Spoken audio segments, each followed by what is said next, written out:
अद्वैत एक घने जंगल के बीच खड़ा था। सूरज की आखिरी किरणें पेड़ों के पीछे छिप रही थीं और ठंडी हवा में एक अजीब सी सिहरन थी। अचानक उसे एक फुसफुसाहट सुनाई दी, कोई उसका नाम ले रहा था। वो पलटा, लेकिन वहां कोई नहीं था। तभी उसके पैरों के नीचे की जमीन दरकने लगी और वह नीचे गिर पड़ा। जब उसने आंखें खोली तो वह एक चमचमाती गुफा में था।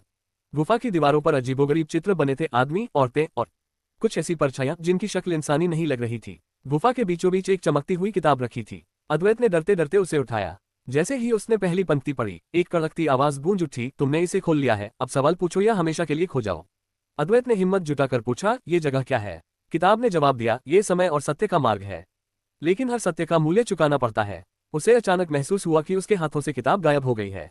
सामने एक दर्पण उभरा जिसमें उसका अक्स नजर आ रहा था, लेकिन वह अक्स मुस्कुरा रहा था जबकि अद्वैत घबराया हुआ था। अक्स ने कहा, तुम्हारा हर फैसला तुम्हें इस रहस्य के और करीब या दूर ले जाएगा। सोच समझकर कदम बढ़ाना। अद्वैत ने आगे बढ़ने का फैसला किया।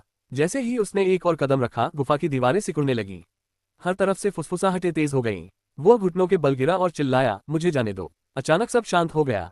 अद्वैत ने आंखें खोली और पाया कि वह अपने कमरे में है, लेकिन उसकी मेज पर वही किताब रखी थी और किताब के कवर पर एक नई पंक्ति लिखी थी, रहस्य की शुरुआत यहीं से होती है।